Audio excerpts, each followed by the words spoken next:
Isang luma at kupas na larawan. Iyon lang ang mayroon si Gretchen. Isang piraso ng papel na naglalaman ng pangako at kasabay nito ng isang sumpa.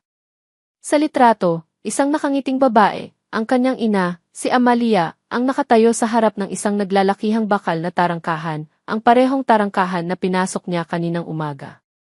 Ang ngiti ng kanyang ina sa litrato ay puno ng pag-asa, isang bagay na unti-unti nang nauubos sa dibdib ni Gretchen. Ito ang kanyang huling baraha, ang nag-iisang koneksyon niya sa isang mundong ipinagkait sa kanya. Gretchen! Isang matinis na boses ang pumunit sa kanyang pag-iisip. Agad niyang itinago ang litrato sa ilalim ng manipis na unan sa kanyang maliit na kwarto. Ang kwarto ng isang katulong.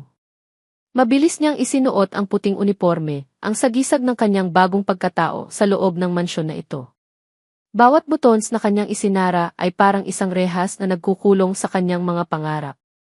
Ito ang katotohanan, sa labas ng kwartong ito, hindi siya isang anak na naghahanap, kundi isang yayang naglilingkod.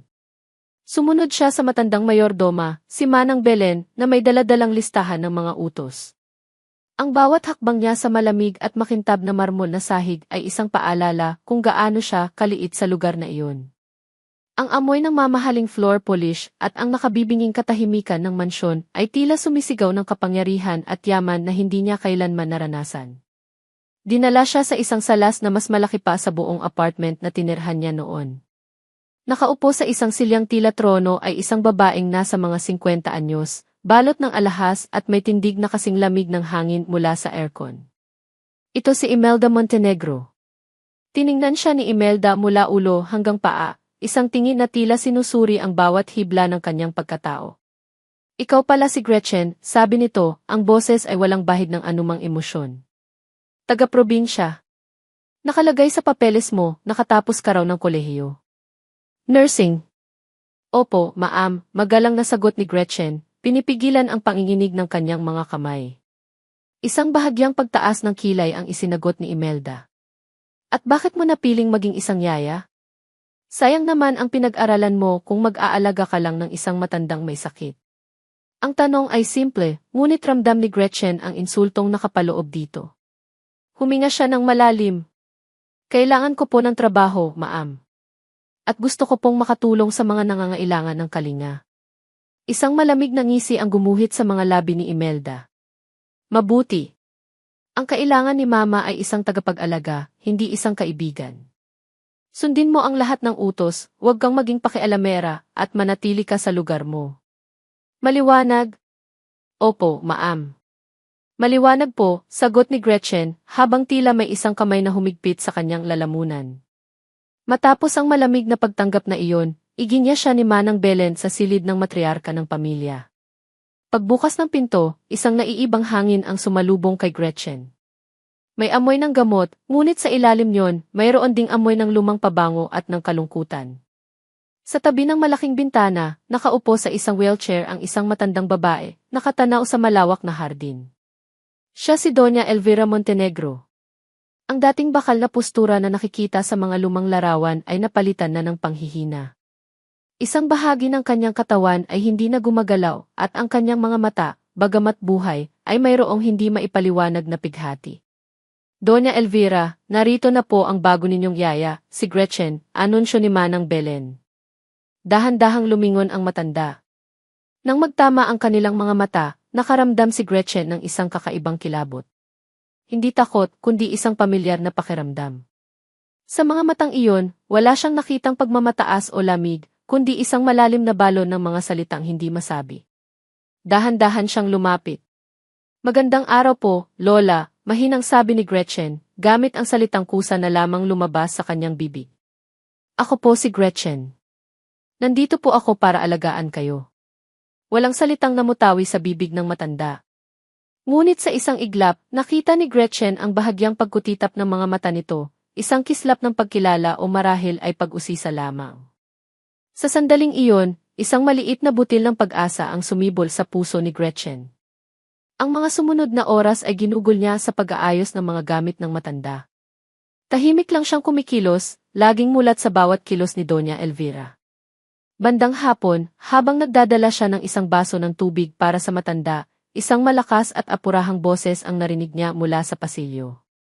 I need those quarterly reports on his desk in 5 minutes. Hindi pwedeng magkamali ang mga numero dyan. Isang matangkad at makisig na lalaki ang mabilis na naglalakad palapit sa direksyon niya. Hawak ang isang cellphone sa isang tenga habang ang mga mata ay nakatutok sa mga papeles na dala-dala. Siya si Marco Montenegro, ang hihi ng Montenegro Corp, ang apo ng kanyang inaalagaan. Ang kanyang mukha, na tila hinulma ng isang anghel, ay mayroong ekspresyon na kasing tigas ng bato. Sa pagmamadali nito at sa pagiging abala ni Gretchen, hindi nila naiwasan ang isa't isa. Nagkabanggaan sila. Nabitawan ni Gretchen ang baso. Ang tubig ay tumapon sa sahig at, sa kanyang kasamaang palad, ay tumalsik sa mga importanteng papeles na hawak ni Marco. Ano ba, sigaw ni Marco, ang boses ay puno ng inis. Matalim niyang tiningnan ang basang mga dokumento, pagkatapos ay ibinaling ang tingin kay Gretchen. Ang mga matang iyon ay malamig, mapanuri at puno ng paghamak. Hindi ka ba tumitingin sa dinadaanan mo? Alam mo ba kung gaano kahalaga ang mga ito? Papasensya na po, sir. Sorry po. Hindi ko po sinasadya, nanginginig na sabi ni Gretchen, habang mabilis na yumuko para pulutin ang mga nabasag na piraso ng baso. Hayaan mo na yan, malamig na utos ni Marco. Sa susunod, gamitin mo ang mga mata mo. Unang araw mo pa lang, perwisyo ka na agad. Hindi na niya hinintay ang sagot ni Gretchen. Tumalikod na ito at nagmart sa palayo, iniwan siyang nakayuko sa sahig, pinipigilan ang mga luhang nagbabadyang tumulo. Ang maliit na pag-asang naramdaman niya kanina ay biglang naglaho, napalitan ng pait at kahihiyan. Dumating ang gabi. Ang buong mansyon ay nabalot na sa katahimikan. Ngunit ang isip ni Gretchen ay hindi mapakali. Ang mga salita ni Imelda at ang matalim na tingin ni Marco ay paulit-ulit na naglalaro sa kanyang isipan. Ngunit mas malakas ang tawag ng kanyang misyon. Kailangan niyang makahanap ng sagot. Tiniyak niyang mahimbing na ang tulog ni Doña Elvira bago siya dahan-dahang lumabas ng silid. Ang puso niya ay kumakabog ng malakas sa kanyang dibdib. Sa bawat hakbang sa madilim na pasilyo, tila siya naglalakad sa isang sinulid na manipis. Ang kanyang pakay, ang pribadong silid-aklatan ng pamilya. Nang makarating siya, marahan niyang itinulak ang mabigat na pinto. Sumalubong sa kanya ang amoy ng mga lumang libro at katad. Libo-libong libro ang nakahanay sa mga estanteng abot langit, mga piping saksi sa kasaysayan ng pamilyang Montenegro. Dito, kailangan niyang makahanap ng kahit anong bakas ng kanyang ina. Sa isang estante sa gilid, nakita niya ang mga family album. Nanginginig ang mga kamay na kinuha niya ang isa sa pinakaluma. Maingat niyang binuklat ang mga pahina. Mga larawan ng mga Montenegro sa iba't ibang okasyon, mga ngiting hindi umabot sa kanilang mga mata. Patuloy siya sa paghahanap, ang kanyang buong atensyon ay nakatuon sa bawat larawan, nagbabaka sakaling makita ang pamilyar na mukha ng kanyang ina. Nasa kalagitnaan siya ng pagbubuklat ng click. Isang nakakasilaw na liwanag ang biglang bumalot sa buong silid-aklatan. Napapikit si Gretchen. Nang imulat niya ang kanyang mga mata, isang anino ang nakatayo sa may pintuan. Ang anino ay dahan-dahang humakbang papasok sa liwanag. Si Marco Montenegro. Nanlamig ang buo niyang katawan at nabitawan niya ang hawak na album. Lumikha ito ng malakas na kalabog sa sahig, isang tunog na tila gumising sa bawat sulok ng tahimik na mansyon. Ang kanyang puso ay umakyat sa kanyang lalamunan, halos hindi siya makahinga. Hindi kumukurap ang mga mata ni Marco, nakatitig sa kanya na parang isa siyang pesteng kailangang durugin. Ang kaswal na suot nitong puting t-shirt at pajama pants ay hindi nakabawas sa aura nitong puno ng kapangyarihan at panganib. Ano ang ginagawa ng isang yaya sa pribadong silid-aklatan sa ganitong oras ng gabi? Tanong ni Marco, ang boses ay kalmado ngunit may talim. Naglakad ito palapit, bawat hakbang ay tila isang dagok sa kumakabog niyang dibdib. Huminto ito sa tapat niya, ang tangkad nito ay tila isang nagbabantang anino. Magnanakaw ka ba? Ang tanong ay tumama sa kanya na parang isang sampal. Nanginginig ang mga labi ni Gretchen, sinusubukang bumuo ng mga salita, ngunit walang lumalabas. Ang isip niya ay blanko. Anong idadahilan niya? Paano niya ipapaliwanag ang kanyang sarili nang hindi nabubunyag ang tunay niyang pakay? Sir, ako po. Hindi po, di. Halos pabulong niyang sabi. Ang tingin ni Marco ay bumaba sa nakabukas na album sa sahig, sa mga larawan ng kanyang pamilya na pinakikialaman nito. Nang bumalik ang tingin niya kay Gretchen, ito ay mas malamig, mas matalim. Isang tingin na puno ng kasiguraduhan na nahuli na siya nito sa akto. Hindi ko alam kung ano ang pakay mo sa pagpasok dito, malamig niyang sabi, ang boses ay mababa at puno ng pagbabanta. Pero sisiguraduhin kong bukas na bukas din, hinding-hindi ka na makakatapak pa sa loob ng pamamahay na ito. Galit. Iyon ang unang naramdaman ni Marco. Isang nag-aalab na galit na dumaloy sa kanyang mga ugat. Paano naglakas loob ang babaeng ito na pasukin ang sagradong lugar ng kanilang pamilya, na halungkatin ang kanilang mga alaala na parang isang ordinaryong aklat lang. Isang babaeng wala pang 24 na oras sa pamamahay nila. Akmang hahawakan na niya ito sa braso para kalagkarin palabas ng isang mahinang tunog mula sa intercom sa dingding ang pumigil sa kanya. Isang ungol. Mahina, ngunit sapat na para marinig sa katahimikan ng gabi. Galing iyon sa silid ng kanyang lola.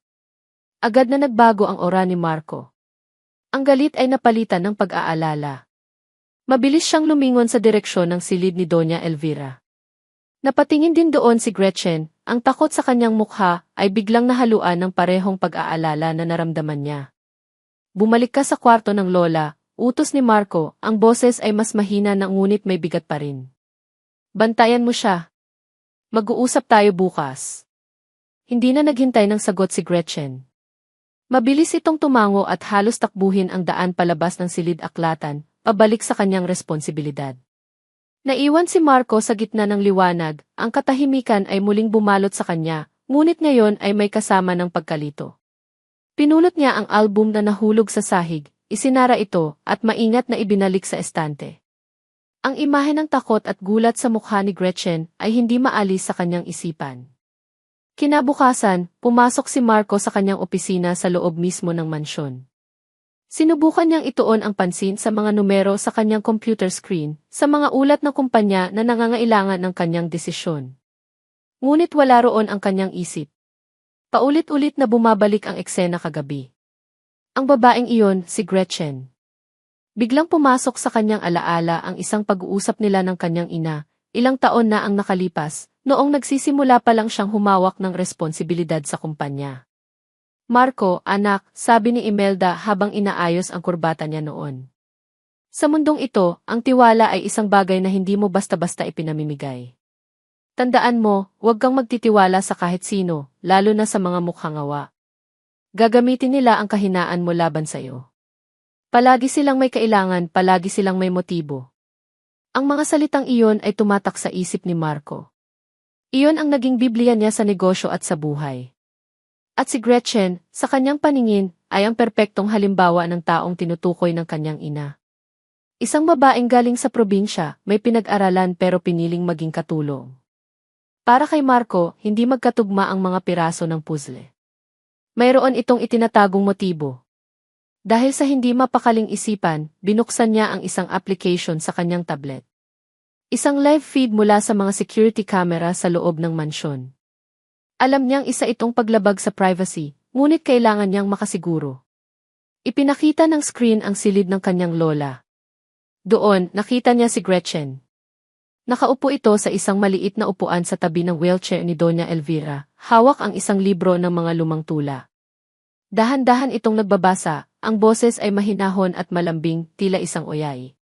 Ang kanyang lola naman ay tahimik lang na nakikinig, ang mga mata ay nakapikit, at sa unang pagkakataon sa loob ng maraming buwan, nakita ni Marco ang isang payapang ekspresyon sa mukha nito. Wala ang laging nakakunot na noo, wala ang bakas ng paghihirap. Napakunot ang noo ni Marco.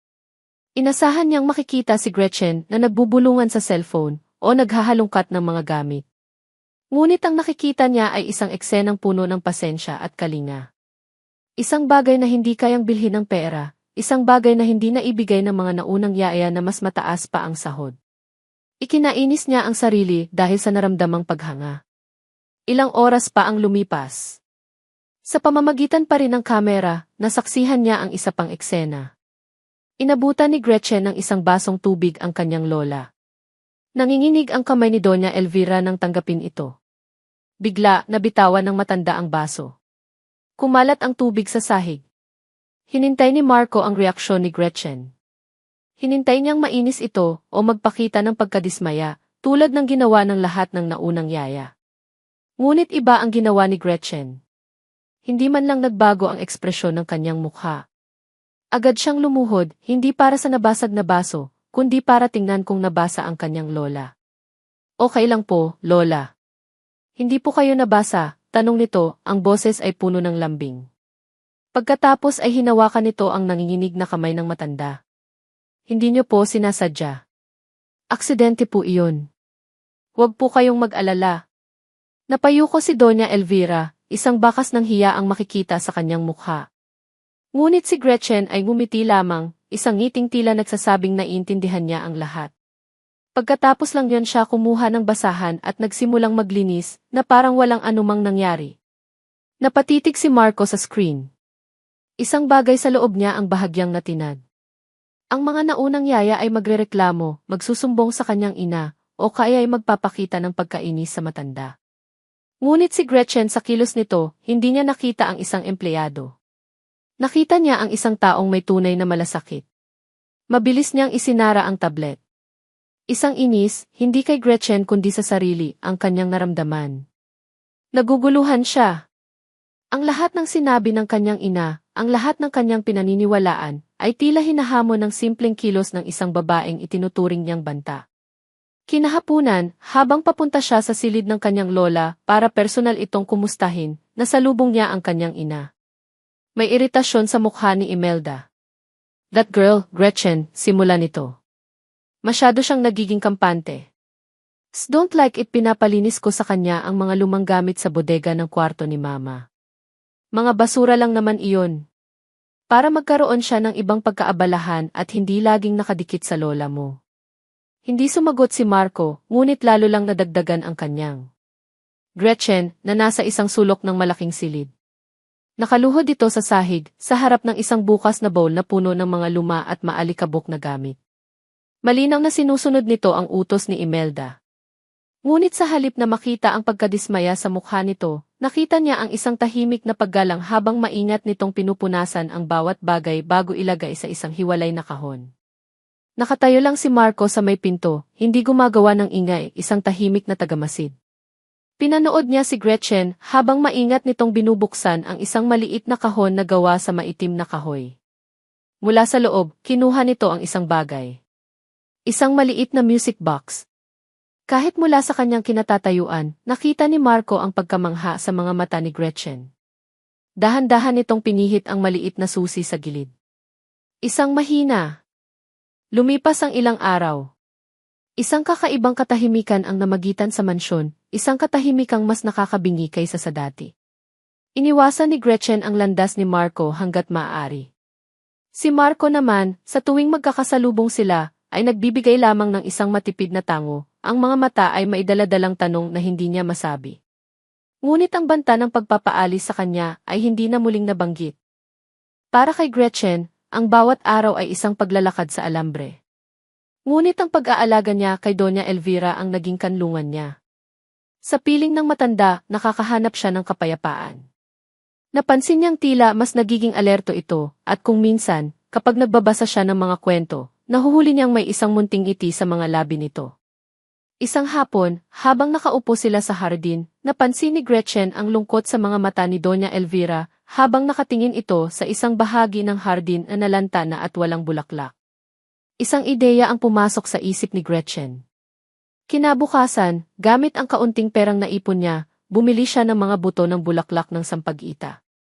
Kinahapunan, habang natutulog ang matanda, kumuha siya ng isang maliit na dumi-dumi at nagsimulang magtanim sa nalantang bahagi ng hardin. Hindi ito bahagi ng kanyang trabaho, ngunit ang isipin lang na makikita niyang muli ang ngiti sa mga mata ng kanyang lola Elvira ay sapat na para sa kanya. Nasa kalagitnaan siya ng paghukay nang may marinig siyang papalapit na mga yabag. Hindi niya kailangang lumingon para malaman kung sino iyon. Ang amoy ng mamahaling pabango ni Marco ay nauna pa sa presensya nito. Nagpatuloy lang siya sa kanyang ginagawa, umaasang lalagpasan lang siya nito. Ngunit huminto ito sa kanyang likuran. Anong ginagawa mo? Tanong ni Marco. Ang boses, gaya ng dati, ay may otoridad. Nagtatanim po, sir, sagot niya nang hindi lumilingon. Hindi iyan kasama sa trabaho mo. Alam ko po. Para po kay Lola Elvira ito, mahinang sagot niya. Sa wakas ay tumayo siya para kumuha ng isa pang supot ng buto na nakapatong sa isang maliit na upuang kahoy. Sa kanyang pag-abot, hindi niya napansin ang isang nakausling ugat ng puno sa lupa. Naapakan niya ito at nawalan siya ng balanse. Aray! Napapikit siya, hinihintay ang pagbagsak ng kanyang katawan sa matigas na lupa. Ngunit hindi iyon dumating. Sa halip, naramdaman niya ang isang pares ng malalakas na braso na mabilis na pumulupot sa kanyang baywang, sinasalo siya mula sa pagkakahulog. Dahan-dahan niyang iminulat ang kanyang mga mata. Ilang pulgada lang ang layo ng mukha niya sa mukha ni Marco. Ang mga mata nitong dati ilaging malamig at mapanghusga ay ngayon, sa unang pagkakataon, ay nagpapakita ng ibang emosyon. Pag-aalala, pagkabigla, at isang bagay pa na hindi niya mapangalanan. Naramdaman niya ang mainit na hininga nito sa kanyang pisngi. Ang puso niya ay biglang kumabog ng sobrang bilis na tila gusto nitong kumawala sa kanyang dibdib. Ang mundo sa paligid nila ay tila tumigil. Ang tanging naririnig niya ay ang sarili niyang paghinga at ang dagundong ng kanyang puso. Ngunit kasing bilis ng pagtigil ng mundo ay ang mabilis din itong pagbalik sa dati. Agad siyang binitawan ni Marco na parabang napaso ito. Mabilis itong umatras, inayos ang gusot sa kanyang damit. Bumalik ang malamig na maskara sa mukha nito. Mag-ingat ka sa susunod, sabi nito sa isang formal na tono, bago mabilis na tumalikod at naglakad palayo. Naiwan si Gretchen na nakatayo, nanginginig ang mga tuhod. Hinawakan niya ang kanyang dibdib, sinusubukang pakalmahin ang nagwawalang puso. Ang init ng mga kamay ni Marco ay nanatili sa kanyang baywang, isang alaalang nagpapakuryente sa buo niyang sistema. Ang munting sandaling iyon, gaano man kaikli, ay napanood pala ni Imelda mula sa bintana ng kanyang silid. Isang madilim na apoy ang nag-alab sa kanyang mga mata.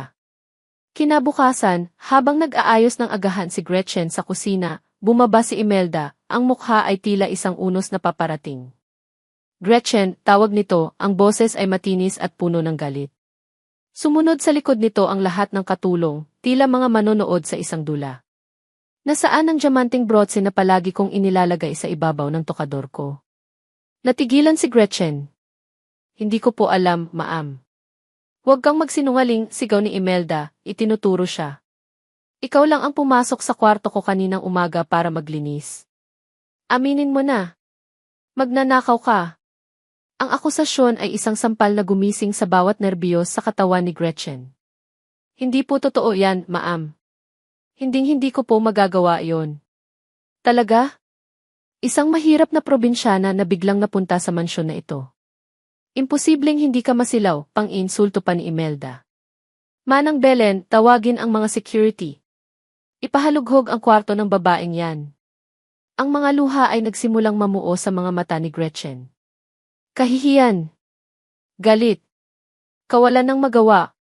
Iyon ang nararamdaman niya habang pinapalibutan siya ng mga mapanghusgang tingin. Itigil yan. Isang boses ang pumutol sa lahat. Si Marco.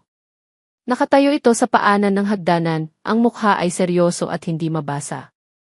Marco, anak. This girl is a thief, sabi ni Imelda. Naglakad si Marco palapit, ang tingin ay hindi naalis kay Gretchen, pagkatapos ay bumaling sa kanyang ina. Ma, let's be rational, kalmado niyang sabi. I will check the case footage first. Walang sinumang tatawag ng security hanggat wala tayong patunay. Sa unang pagkakataon, kinontra ni Marco ang kanyang ina sa harap ng lahat. Nagulat si Imelda. Pero Marco, I will handle this, Mom, putol niya, ang boses ay pinal at hindi nagpapatinag. Binalingan niya si Gretchen. Bumalik ka sa trabaho mo. Napatulala si Gretchen sa kanya. Sa gitna ng kahihiyan, isang tao ang kumampi sa kanya. Isang tao na hindi niya inaasahan. Tumango lang siya at mabilis na tumalikod, nagtungo sa silid ni Doña Elvira, iniwan ang tensyon sa pagitan ng mag-ina. Nang gabing iyon, isang malakas na bagyo ang dumating. Ang hangin ay humahampas sa mga bintana at ang kulog ay yumanig sa buong mansyon. Sa loob ng silid, si Doña Elvira ay hindi mapakali. Ang karaniwang payapang mukha nito ay napalitan ng pagkabalisa. Bigla, nagsimula itong gumawa ng isang kakaibang kilos. Ang kanang kamay nito, ang isa sa iilang bahagi ng katawan na nagagalaw pa nito, ay paulit-ulit na tumatapik sa braso ng kanyang wheelchair. Tap! Tap! Tap! Isang mabilis at desperadong ritmo. Ang mga mata nito ay nanlalaki, nakatitig hindi kay Gretchen, kundi sa isang bagay sa dingding. Lola, anong problema? Nag-aalalang tanong ni Gretchen. Sinundan niya ang tingin ng matanda. Nakatuon ito sa isang malaking, lumang larawan na nakasabit sa dingding, isang portrait ng yumaong asawa ni Doña Elvira, si Don Alejandro. Ang pagtapik ay lalong bumilis. Tila may gusto itong ipahiwatig. Isang pakiusap. Isang utos. Lumapit si Gretchen sa matanda. Ang picture po ba, Lola? Mayroon po ba doon? Bahagyang tumango si Doña Elvira, ang mga mata ay nagmamakaawa. Kahit nag-aalangan, lumapit si Gretchen sa portrait. Pinagmasdan niya itong mabuti. Isa itong magandang pinta, ngunit luma na. Hinaplos niya ang makapal at magarbong kwadro nito. Sa kanyang paghaplos, naramdaman niya ang isang bahagi sa ilalim na tila maluwag. Ginamit niya ang kanyang mga daliri at marahan itong sinubukan. Click! Isang halos hindi marinig na tunog. Isang maliit na bahagi ng kwadro ang bahagyang bumukas. Isang lihim na kompartimento. Nanginginig ang mga kamay na binuksan niya ito. Sa loob ng maliit na espasyo, mayroong isang supot na gawa sa lumang pelus. Maingat niya itong kinuha. Mabigat ito. Nang buksan niya ang tali, isang bagay na kumikinang ang lumabas. Isang silver na kwintas. Simple lang ito, ngunit may isang palawit na hugis puso. At sa gitna ng puso, mayroong isang pangalang nakaukit sa magandang sulat kamay. Gabriela. Huminto ang paghinga ni Gretchen. Ang pangalan. Ang pangalan niya. Ang tunay niyang pangalan. Ang pangalang ibinigay sa kanya sa ampunan bago ito pinalitan. Ang pangalan na tanging siya lang ang nakakaalam. Ito na. Ito na ang patunay. Ang mga luha ay sunod-sunod na pumatak mula sa kanyang mga mata. Hawak niya sa kanyang mga kamay ang susi sa buo niyang pagkatao. Sa gitna ng kanyang pagluha, bumukas ang pinto. Pumasok si Yaya Dory, ang pinakamatandang katulong sa bahay, may dalang isang tray ng tsaa. Gretchen, iha, heto na ang tsaa ng senora. Natigilan ito nang makita ang kwintas sa kamay ni Gretchen.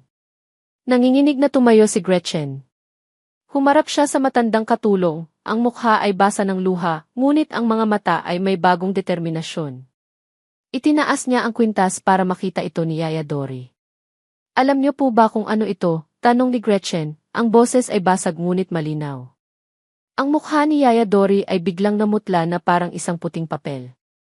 Ang kanyang mga mata ay nanlaki sa gulat at takot. Ang kanyang mga labi ay bumuka ngunit walang salitang lumabas. Klang! Ang hawak niyang tray ay nahulog mula sa kanyang nanginginig na mga kamay. Ang tasa ay nabasag sa sahig, lumilikha ng isang matinis na ingay na sumabay sa dagundong ng kulog sa labas.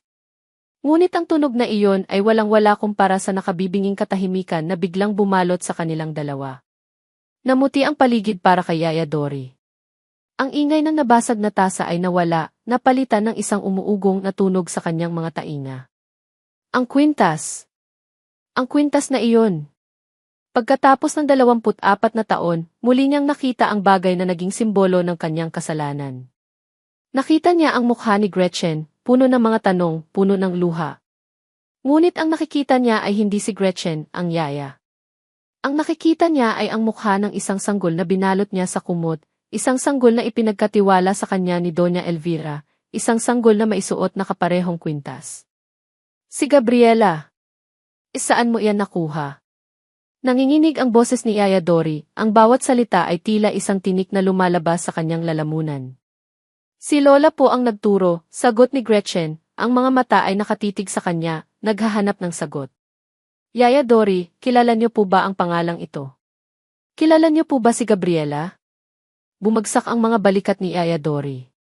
Ang bigat ng 24 na taon ng pagsisisi ay biglang bumagsak sa kanya. Wala na siyang lakas para magsinungaling pa. Umiling siya, hindi bilang pagtanggi kundi bilang pagsuko. Ang mga luha ay nagsimulang mamuo sa kanyang mga mata, mga luhang matagal na niyang itinatago. Halika, umpo tayo, sabi niya, ang boses ay halos isang bulong. Iginyan niya si Gretchen sa isang maliit na upuan sa sulok, malayo sa pandinig ng natutulog na si Doña Elvira. Ang bawat hakbang ay tila isang parusa. At doon, sa ilalim ng madilim na liwanag ng isang lampara, sa saliw ng walang tigil na ulan sa labas, nagsimula siyang magkwento. Isang bahagi ng katotohanan. Ang pangalan sa kwintas na iyan, simula niya, ay pangalan ng nawawalang apo ni Doña Elvira. Si Gabriela Montenegro. Napasinghap si Gretchen, kahit paalam na niya sa kanyang puso ang kasagutan. Ang ina mo, si Amalia, pagpapatuloy ni Yaya Dori, ay anak ng yumaong bunsong anak ni Doña. Minahal niya ang isang lalaking hindi katanggap-tanggap sa pamilya. Itinakwil siya. Ngunit nang malaman ni Doña Elvira na nagdadalang tao siya, palihim niya itong tinulungan. Siya ang nagbigay ng kwintas na iyan sa'yo noong isinilang ka. Ang mga piraso ng puzzle ay nagsimulang magkabit-kabit sa isip ni Gretchen. Pero bakit po ako nawala? Bakit po ako napunta sa ampunan? Dito na nagsimulang manginig ang buong katawan ni Yaya Dori. Dahil sa kanya, bulong niya. Dahil kay Senora Imelda. Sa ibang bahagi ng mansyon, sa kanyang marangyang silid, hindi mapakali si Imelda Montenegro. Narinig niya ang kalabog ng nabasag na tasa kanina. Isang masamang pangitain. Mula nang dumating ang babaeng iyon, si Gretchen, nararamdaman niyang ang mga pader na maingat niyang itinayo sa loob ng mahigit 2 dekada ay unti-unti nang gumuho. Napatingin siya sa salamin. Nakita niya ang isang babaeng balot sa yaman, ngunit sa ilalim ng mga alahas at mamahaling damit, nakita niya ang takot. Ang takot na iyon ang nagdala sa kanya pabalik sa nakaraan. 24 na taon na ang nakalipas. Ang steril na amoy ng ospital. Ang nakabibinging katahimikan sa loob ng kanyang silid. Sa kanyang mga bisig, yakap niya ang kanyang anak. Ang kanyang nag-iisang anak na si Marco. Ngunit hindi ito humihinga. Isinilang itong mahina. Pagkatapos ng ilang oras, bumigay ang munting puso nito. Ang sakit. Ang sakit ay tila pumupunit sa kanyang kaluluwa. Ang tagapagmana ng Montenegro, ang kanyang tiket sa kapangyarihan at seguridad, ay wala na. Ang kanyang asawa, ang panganay na anak ni Doña Elvira, ay namatay sa isang car accident 1 taon bago iyon. Ngayon, pati ang anak nila ay wala na rin. Wala na siyang silbi sa pamilyang ito. Itatapon siya na parang basahan. Habang umiiyak siya sa kadiliman, isang tunog ang narinig niya mula sa kabilang silid. Ang malusog na iyak ng isang sanggol. Isang nurse ang nag-uusap sa labas. Ang ganda ng anak ni Amalia. Kamukhang-kamukha ng mga Montenegro. Amalia. Ang itinakwil na anak. Ang karibal. Isang ideya, isang masama at desperadong ideya, ang nabuo sa kanyang isipan. Isang plano na ipinanganak mula sa pighati at kasakiman. Kung hindi niya kayang magkaroon ng sarili niyang tagapagmana, kukunin niya ang tagapagmana ng iba. Kinagabihan, sa tulong ng malaking halaga ng pera at mga banta, nakumbinsi niya ang isang batang nurse na takot sa buhay. Ang nurse na iyon ay si Dori. Ang pagpapalit ay mabilis na naganap. Ang walang buhay na katawan ng kanyang anak ay inilagay sa kuna ng sanggol na si Gabriela. At si Gabriela, na may suot pa ring kwintas na may pangalan niya, ay dinala sa kanya. Tinanggal niya ang kwintas sa liig ng sanggol at itinago ito, isang sandata na magagamit niya sa hinaharap. Ngunit nang hawakan niya ang sanggol, isang bagay ang nagbago.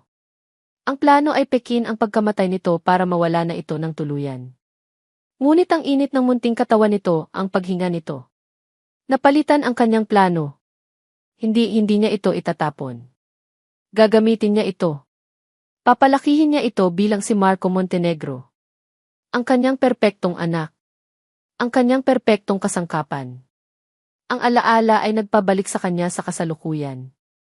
Alam niya kung ano ang ibig sabihin ng pagbabalik ni Gretchen.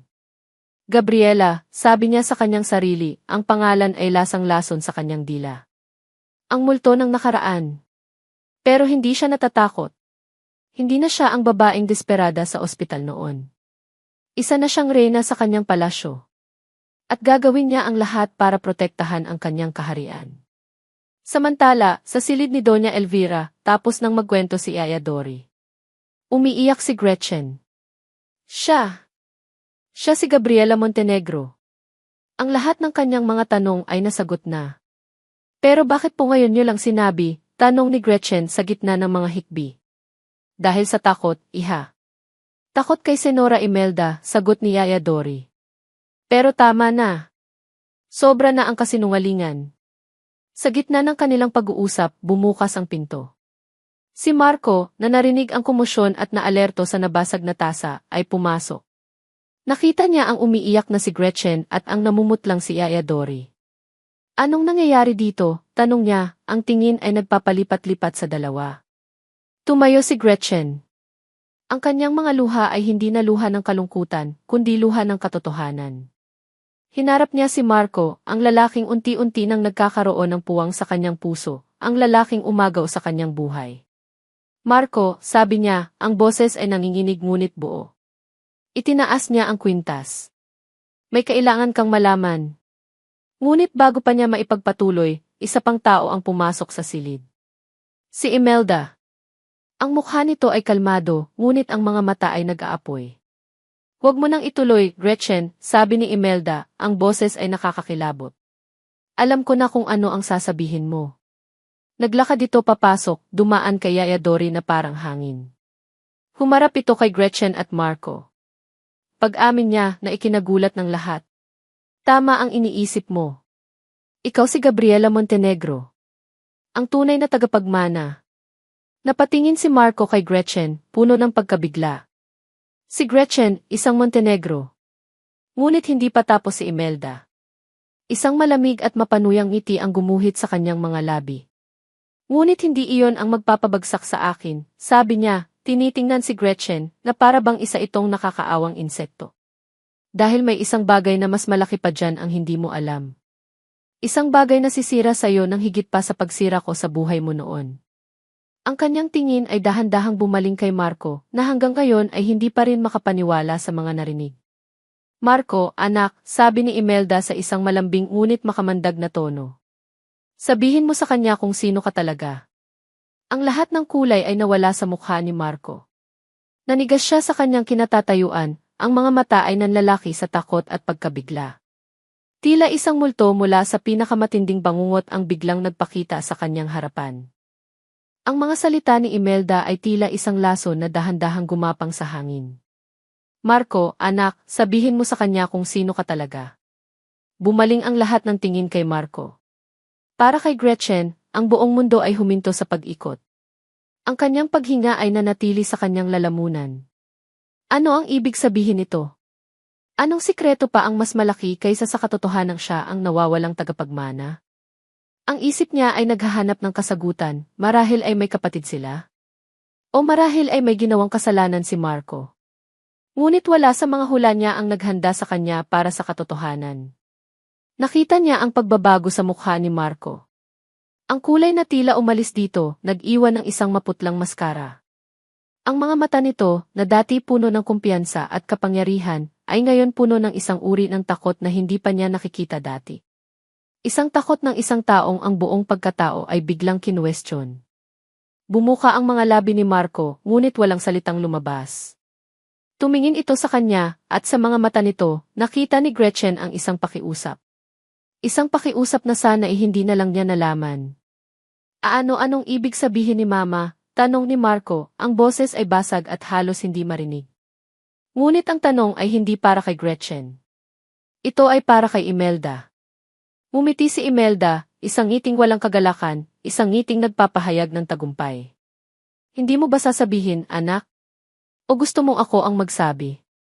Umiling si Marco, isang bahagya at desperadong pag-iling. Huminga siya ng malalim, tila kumukuha ng lakas mula sa hangin na tila ninakaw sa kanilang lahat. At pagkatapos, tumingin siya ng diretsyo kay Gretchen. Hindi ako isang Montenegro, pag-amin niya. Ang apat na salitang iyon ay tumama kay Gretchen na parang isang bala ng baril. Mas masakit. Mas nakamamatay. Ang pangalan ko sa papel ay Marco Montenegro, pagpapatuloy niya, ang boses ay nanginginig. Pinalaki ako bilang isang Montenegro. Pero ang dugo ko hindi dugo ng Montenegro. Hindi maintindihan ni Gretchen. Ang kanyang isip ay tila yelo na hindi kayang iproseso ang impormasyon. Paanong? Pagkatapos mamatay ang tunay na Marco, paliwanag nito, ang bawat salita ay tila isang mabigat na bato. Inampun ako ni Mama. Galing ako sa isang ampunan sa Tarlac. Pinalabas niya na ako ang anak niya. Ako ang ipinalit niya. Sa isang iglap, gumuho ang lahat. Ang sahig sa ilalim ng mga paa ni Gretchen ay tila naglaho. Kung kanina lang ay naramdaman niya ang tagumpay sa pagkatuklas ng kanyang pagkatao, ngayon, ang tagumpay na iyon ay naging abo. Isang mapait na abo na sumasakal sa kanya.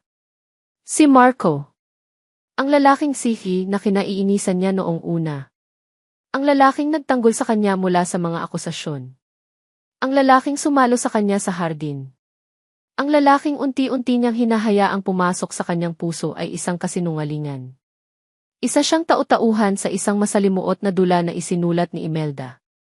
Ang pinakamasakit na bahagi ay ang kabalintunaan nito. Ang babaeng nagnakaw ng kanyang buhay, si Imelda, ay siya ring babaeng lumikha sa lalaking minamahal niya. Ang kanyang kaaway ay ang ina ng kanyang minamahal.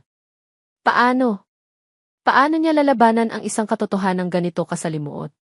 Alam mo to, tanong niya kay Marco, ang boses ay halos isang pakiusap. Tumango si Marco, hindi makatingin sa kanya. Nalaman ko noong 18 taong gulang ako. Bago niya ipasa sa akin ang kontrol sa kumpanya. Sinabi niya ang lahat. At pumayag ka, hindi makapaniwalang tanong ni Gretchen. Pumayag kang mabuhay sa isang kasinungalingan? Sa wakas ay tumingin si Marco sa kanya, at sa mga mata nito, nakita niya ang sakit ng maraming taon. Anong pagpipilian ko, Gretchen? 18 taon akong pinalaki na Montenegro. Iyon lang ang pagkataong alam ko. Utang ko sa kanya ang lahat, ang edukasyon ko, ang buhay ko, ang pangalan ko. Isang kasinungalingan. Pero iyon ang nag-iisang katotohanang meron ako. Ang bawat salita ay isang patalim na tumatarok sa puso ni Gretchen. Naiintindihan niya. At iyon ang mas masakit. Naiintindihan niya ang sitwasyon ni Marco. At dahil doon, nararamdaman niya na siya ang kontrabida. Kung aangkinin niya ang kanyang karapatan, kung ipaglalaban niya ang kanyang pangalan, hindi lang si Imelda ang kanyang wawasakin. Wawasakin din niya si Marco. Tatanggalan niya ito ng pangalan, ng pagkatao, ng lahat-lahat. Kung aariin ko ang pangalan ko, bulong niya sa sarili, ngunit sapat na para marinig ng lahat. Wawasakin kita. Walang naisagot si Marco. Ang katahimikan sa pagitan nila ay puno ng mga salitang hindi masabi, ng isang trahedyang wala silang parehong kasalanan. Tumingin si Imelda sa kanila, ang mukha ay nagpapahayag ng isang malamig na tagumpay. Nakamit niya ang gusto niya. Idinikit niya ang dalawa sa isang sitwasyong imposibleng manalo. Kinabukasan, pinatawag siya ni Imelda sa silid-aklatan, ang parehong lugar kung saan nagsimula ang lahat. Ngayon, ang lugar na ito ay tila isang hukuman. Walang paligoy-ligoy na inilapag ni Imelda ang dalawang bagay sa mesa. Isang plane ticket papuntang Amerika. At isang checkbook. Umalis ka na, simpleng sabi ni Imelda. Pumunta ka sa Amerika. Magsimula ka ng bagong buhay. Ang checkbook na iyan blanko. Isulat mo ang kahit anong halaga. 10 milyon? 20 milyon? 50 milyon? Ibibigay ko. Iyon ang bayad sa pananahimik mo. Tiningnan ni Gretchen ang ticket at ang checkbook.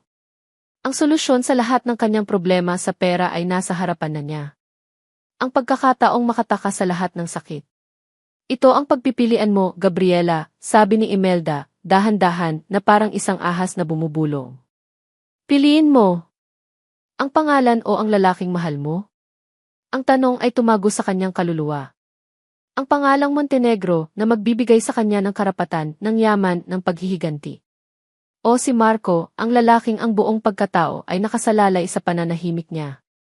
Pinulot ni Gretchen ang plane ticket. Pinulot niya ang checkbook. Tumingin siya kay Imelda, na may isang munting ngiti na sa labi, iniisip na nanalo na siya. Ngunit pagkatapos, sa harap mismo ni Imelda, dahan-dahan niyang pinunit ang plane ticket. Hinati niya ito sa 2, sa 4, sa 8, hanggang sa maging maliliit na piraso na lang ito. Pagkatapos, kinuha niya ang checkbook at ginawa rin ang parehong bagay.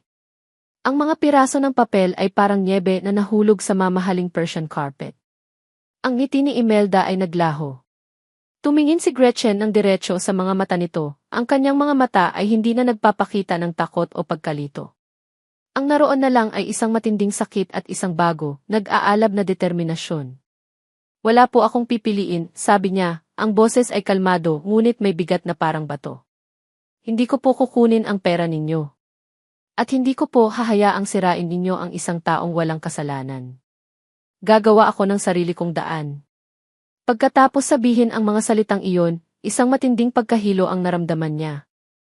Ang tensyon ng mga nakaraang araw, ang mga revelasyon, ang sakit lahat ay bumagsak sa kanya. Ang kanyang paningin ay nagsimulang magdilim. Ang huli niyang nakita ay ang gulat sa mukha ni Imelda bago siya tuluyang lamunin ng kadiliman at bumagsak sa sahig. Ang tunog ng pagbagsak ng katawan ni Gretchen sa sahig ay tila isang bombang sumabog sa loob ng silid-aklatan. Para kay Marco, iyon ang tunog na gumising sa kanya mula sa isang mahabang, masamang panaginip. Gretchen! Nawala ang kanyang pagkatulala, ang kanyang pag-aalangan. Isang bagay na mas malakas kaysa sa takot at kahihiyan ang biglang umapaw sa kanya, isang nag-uumapaw na pangangailangang protektahan ang babaeng nasa sahig. Siya ang unang lumapit, lumuhod, at marahang itinaas ang ulo nito. Ang mukha ni Gretchen ay maputla, ang kanyang paghinga ay mababaw. Tumawag kayo ng doktor, sigaw niya sa mga katulong na natatarantang nakatayo sa may pinto. Ang tingin niya ay dumapo sa kanyang ina, na nakatayo pa rin, ang mukha ay nagpapakita ng gulat, hindi sa pagkahimatay ni Gretchen, kundi sa pagkabigo ng kanyang plano. Sa isang iglap, nakita ni Marco ang lahat ng may buong linaw, ang karahasan sa likod ng kalmadong postura ng kanyang ina, ang bigat ng kasinungalingang pinasa niya sa buong buhay niya, at ang pambihirang lakas ng babaeng nasa kanyang mga bisig. Isang babaeng mas pinili ang mawalan ng malay kaysa yumuko sa pera at pananakot. Isang babaeng handang isakripisyo ang sariling karapatan para sa isang lalaking ang buong pagkatao ay isang huwad. Habang binubuhat niya si Gretchen, na magaan na parang isang babasaging manika, pabalik sa silid nito, ang mga piraso ng pinunit na plane ticket at checkbook sa sahig ay tila mga abo ng isang nasunog na tulay. Ang tulay na iyon ang nag-ugnay sa kanyang lumang buhay. At sa sandaling iyon, habang akay-akay niya si Gretchen, nagdesisyon si Marco. Tatawirin niya ang nasusunog na tulay na iyon at hindi na siya lilingon pa. Kinagabihan, habang binabantayan ng isang pribadong nar si Gretchen na natutulog pa rin dahil sa matinding pagod, hinanap ni Marco si Ayadori. Natagpuan niya ito sa maliit na kapilya sa loob ng mansyon, nakaluhod, nanginginig habang nagdarasal. Ang mukha nito ay basang-basa ng luha. Dahan-dahan siyang umupo sa tabi nito. Hindi siya nagsalita agad. Hinayaan niya ang katahimikan at ang amoy ng kandila na mamagitan sa kanila. Yaya, mahina niyang sabi. Nagulat ang matanda at napatingin sa kanya, puno ng takot. Sir Marco. Huwag po kayong matakot, Yaya, sabi ni Marco, ang paggamit niya ng hipo ay ikinagulat ng matanda. Wala po akong balak na saktan kayo o sisihin. Alam ko pong biktima lang din kayo. Lalong napaiyak si Ayadori. Ang mga salitang iyon ng pag-unawa, sa halip na pagbabanta, ang tuluyang bumasag sa kanyang depensa. Sir, patawarin niyo po ako sa lahat. Ang pagpapatawad ay hindi sa akin manggagaling, Yaya, malumanay na sabi ni Marco. Pero may isang paraan para maitama natin ang lahat. Para sa kapayapaan ninyo. Para sa kapayapaan ni Gretchen. At para sa kapayapaan ng Lola. Tumingala si Ayadori, ang mga mata ay puno ng tanong. Panahon na para malaman ng lahat ang buong katotohanan, sabi ni Marco, ang boses ay puno ng isang bagong determinasyon na hindi pa naririnig ng matanda mula sa kanya. Panahon na para itama ang lahat. Para sa kapayapaan ng lahat. Kinabukasan, isang kakaibang tensyon ang bumalot sa mansyon. Nagising si Gretchen na medyo mabuti na ang pakiramdam, ngunit ang bigat sa kanyang puso ay naroon pa rin. Inalok siya ng almusal sa kanyang silid, ngunit hindi niya magawang kumain. Anong mangyayari ngayon? Anong susunod niyang gagawin? Bandang tanghali, isang katulong ang kumatok sa kanyang pinto. Pinapatawag po kayo ni Sir Marco sa main dining hall. Nag-aalangan man, sumunod si Gretchen. Sa kanyang pagdating, hindi lang si Marco ang naroon. Nakaupo sa isang silya si Doña Elvira, na mukhang mas alerto kaysa dati. Nasa tabi nito si Yaya Dori na nakayuko at nanginginig pa rin. At sa kabisera ng mahabang mesa, nakaupo si Imelda, ang mukha ay isang maskara ng yelo, ngunit ang mga mata ay nagbabaga. May dalawa pang lalaking nakaupo na hindi niya kilala, nakasuot ng formal na barong. Mga abogado. Mabutit narito ka na, Gretchen, sabi ni Marco. Tumayo siya, hindi bilang isifi ng Montenegro Corp, kundi bilang isang lalaking handa ng harapin ang kanyang paghuhukom. Anong ibig sabihin nito? Tanong ni Gretchen. Ipinatawag ko ang mga abogado ng pamilya, paliwanag ni Marco. Para marinig nila ang lahat. Para maging opisyal ang lahat. Marco, ano itong kabaliwan na ito? Malamig na sabi ni Imelda. Huwag mong gawin ang isang bagay na pagsisisihan mo. Ngunit hindi nakinig si Marco. Tumingin siya kay Yaya Dori at marahang tumango. Iyon lang ang kailangan ng matandang katulong. Nanginginig na tumayo si Yaya Dori. Humarap siya sa lahat, ngunit ang kanyang mga mata ay nakatuon kay Doña Elvira. Senora!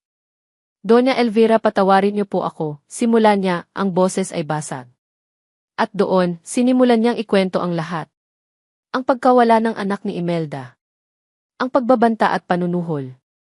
Ang pagpapalit niya sa mga sanggol. Ang pagtatago niya sa kwintas ni Gabriela sa likod ng portrait. Ang bawat detalye ay isinalaysay niya sa pagitan ng mga hikbi at pagsusumamo ng tawad. Sa bawat salita ni Yaya Dori, lalong namumutla si Imelda. Ang kanyang kalmadong panlabas ay unti-unting gumuho, inilalantad ang desperadong babae sa ilalim nito. Nang matapos si Yaya Dori, bumagsak ito sa kanyang mga tuhod at umiyak ng umiyak. Isang nakabibinging katahimikan ang pumuno sa silid. Bigla, isang tunog ang bumasag sa katahimikan. Isang mahinang tunog, tila isang ungol. Lahat ay napatingin kay Doña Elvira. Ang matanda ay umiiyak. Ang mga luha ay malayang dumadaloy sa kanyang mga pisngi, mga luhang matagal nang naipon. Ang kanyang bibig ay bahagyang bumuka. Ginalaw niya ang kanyang mga labi, sinusubukang bumuo ng isang salita na matagal nang nakakulong sa kanyang isipan. Ngi. Isang pautal-utal na tunog. Poti.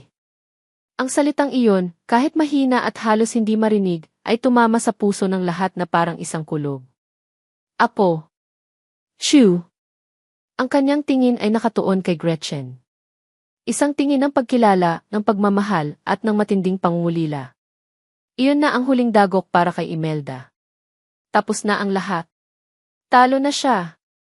Ang lahat ng kasinungalingan na itinayo niya sa loob ng 24 na taon ay gumuho sa isang salita lamang. Tumayo siya, ang upuan ay marahas na tumumba sa likuran niya. Ang kanyang mukha ay hindi na nagpapakita ng galit, kundi ng isang purong, nakakabaliw na pagkamuhi. Ang kanyang tingin ay napako kay Marco. Kasalanan mo ito, sigaw niya. Pinakain kita, dinamitan kita, binigyan kita ng pangalan. At ito ang igaganti mo sa akin. Isang pagtataksil. Ginawa ko ang tama, mahinang sagot ni Marco. Tama, tumawa si Imelda, isang tawang walang kagalakan. Wala kang alam sa tama. Kung hindi ka para sa akin, hindi ka para sa kahit sino. Sa isang mabilis at hindi inaasahang kilos, may dinukot siya mula sa kanyang mamahaling Hermes, isang bagay na kumislap sa ilalim ng ilaw ng chandelier. Isang paper knife na may matulis na dulo na kinuha niya mula sa study table kanina. Sa isang sigaw na puno ng galit at kabiguan, sumugod siya. Hindi papunta kay Marco, kundi papunta kay Gretchen. Ang lahat ay nangyari sa isang iglap. Ang sigaw ni Imelda, ang kislap ng metal, ang takot sa mga mata ng lahat. Para kay Gretchen, ang mundo ay tila bumagal. Nakita niya ang paglapit ni Imelda, ang determinasyon sa mga mata nito na saktan siya, at wala siyang magawa kundi mapapikit, hinihintay ang sakit. Ngunit ang sakit ay hindi dumating. Sa halip, isang malakas na ungol ang narinig niya, at ang bigat ng isang katawan na bumagsak sa kanya. Idinilat niya ang kanyang mga mata. Nakita niya si Marco, nakayakap sa kanya, ang mukha ay napangiwi sa sakit. Sa pagitan ng kanyang mga balikat, nakita niya ang hawakan ng paper knife. At sa ibaba nito, isang mansa ng dugo ang unti-unting kumakalat sa puting polo ni Marco. Marco! Ang sigaw ni Gretchen ay puno ng panginginig at takot. Ang mga abogado at gwardiya na naalarma sa sigaw ay mabilis na kumilos, hinawakan si Imelda, na ngayon ay tila nawala sa sarili, nakatitig sa duguan niyang mga kamay na parabang hindi niya maintindihan ang nangyari. Tumawag ng ambulansya. Bilis, sigaw ng isa sa mga abogado. Bumagsak si Marco sa mga bisig ni Gretchen. Okay ka lang, tanong niya, ang boses ay hirap at nanginginig, ngunit ang una pa ring inaalala ay ang kaligtasan nito. Bakit mo ginawa iyon? Umiiyak na tanong ni Gretchen, habang marahang idinidiin ang kanyang mga kamay sa sugat para pigilan ang pagdurugo. Bakit? Dahil hindi ko hahayaang may manakit sa'yo, nahihirapang sagot ni Marco bago tuluyang mawalan ng malay. Ang mga sumunod na oras ay isang malabong panaginip para kay Gretchen. Ang tunog ng sirena ng ambulansya, ang pagmamadali sa ospital, ang mahabang paghihintay sa labas ng emergency room. Kasama niya si Yaya Dory at si Doña Elvira, na ipinilit na sumama. Ang matanda, kahit hindi makapagsalita, ay hindi maalis ang tingin sa pinto ng operating room. Ang mga mata ay puno ng pag-aalala para sa lalaking pinalaki nito bilang kanyang apo. Nang sa wakas ay lumabas ang doktor, sinabi nitong maswerte si Marco. Ang saksak ay malalim ngunit hindi tumama sa anumang vital organ. Ligtas na ito. Isang kolektibong buntong hininga ng ginhawa ang pinakawalan ng lahat. Sa mga sumunod na araw, si Gretchen ay hindi umalis sa tabi ni Marco. Siya ang nag-alaga dito, pinupunasan ang noo nito, binabantayan ang pagtulog nito. Siya na ngayon ang yaya, hindi dahil sa utos, kundi dahil sa pagmamahal. Nang magkamalay si Marco, ang unang hinanap ng kanyang mga mata ay si Gretchen. Salamat, mahina niyang sabi. Ako dapat ang magpasalamat sa iyo. Iniligtas mo ang buhay ko, sagot ni Gretchen, habang pinipigilan ang mga luha. Buhay ko rin ang iniligtas mo, Gretchen, sabi ni Marco. Iniligtas mo ako mula sa isang buhay na puno ng kasinungalingan. Pinalaya mo ako. Tumingin siya sa mga mata nito. Patawarin mo ako sa lahat. Yumiling si Gretchen. Hindi mo kailangang humingi ng tawad sa kung sino ka. Ang insidente ay naging isang malaking iskandalo, ngunit mabilis itong tinakpan ng mga abogado ng pamilya. Si Imelda ay idineklarang mayroong nervous breakdown at dinala sa isang pribadong mental health facility. Ang kanyang paghahari ay tapos na. Ang pamamahala sa Montenegro Corp ay pansamantalang inilipat sa isang board. Ngunit alam ng lahat na kailangan ng isang Montenegro para pamunuan ito. Lahat ng mata ay napunta kay Gretchen, o mas kilala na ngayon bilang si Gabriela Montenegro. Sa tulong ni Doña Elvira, na unti-unti nang nagpapakita ng paggaling, at ni Marco, na nagsilbing tagapayo niya, sinimula ni Gretchen na pag-aralan ang negosyo. Ito ay isang bagong mundo para sa kanya, ngunit natuklasan niyang mayroon siyang natural na talino at tibay ng loob na minana niya sa kanyang lola. Isang hapon, sa opisina sa loob ng mansyon, habang tinitingnan nila ang mga papeles, tumigil si Gretchen at tumingin kay Marco. Marco, gusto kong manatili ka sa kumpanya, sabi niya. Gusto kong maging partner kita. Gretchen, hindi pwede, sagot ni Marco. Wala na akong karapatan. Hindi ako isang Montenegro. Lumapit si Gretchen sa kanya. Hinawakan niya ang mga kamay nito. Ang pangalang Montenegro ay nasa dugo ko, pero ang pamilya ko ay hindi lang tungkol sa dugo. Tumingin siya ng diretso sa mga mata nito. Ikaw ang pamilya ko, Marco. Kasama si Lola at si Yaya Dory. Tayo ang pamilya. Sa mga salitang iyon, lahat ng natitirang pader sa puso ni Marco ay tuluyang gumuho. Niyakap niya si Gretchen ng mahigpit, isang yakap na puno ng pasasalamat, pagtanggap at isang pag-ibig na sinubok ng apoy. Ilang buwan ang lumipas.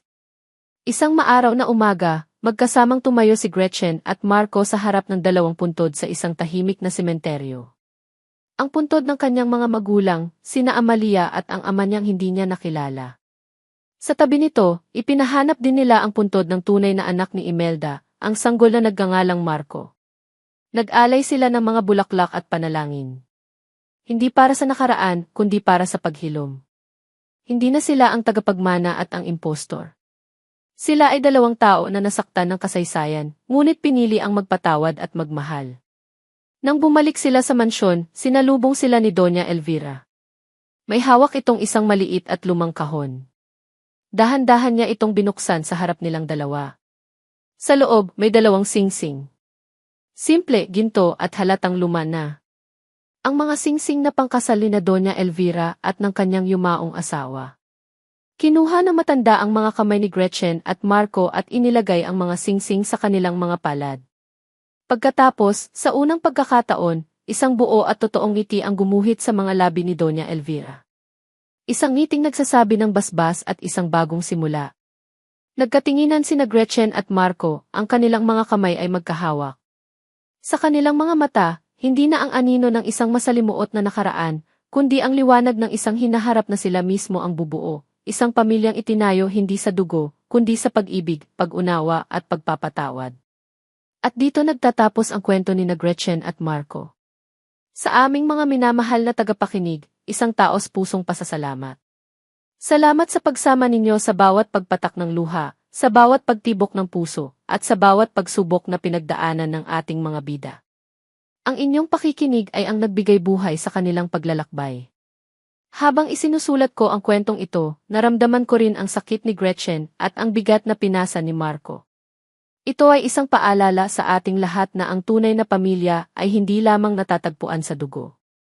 Ito ay nabubuo sa pagmamahal na inilalaan natin, sa pagpapatawad na kaya nating ibigay, at sa pag-asa na hindi tayo binitawan kahit sa pinakamadilim na sandali. Ang kwento ni na Gretchen at Marco ay kwento ng paghahanap sa sarili at pagtuklas na ang ating halaga ay hindi nakabase sa ating pangalan, kundi sa kabutihan ng ating puso. Ngayon, nais ko namang marinig ang inyong saloobin. Aling bahagi ng kwento ang pinakatumatak sa inyong puso? Ano ang aral na inyong napulot? Ibahagi ninyo sa amin sa comment section sa ibaba. Hihintayin namin ang inyong mga kwento. Muli, maraming salamat sa inyong walang sawang pagsuporta. Hanggang sa ating susunod na kwento.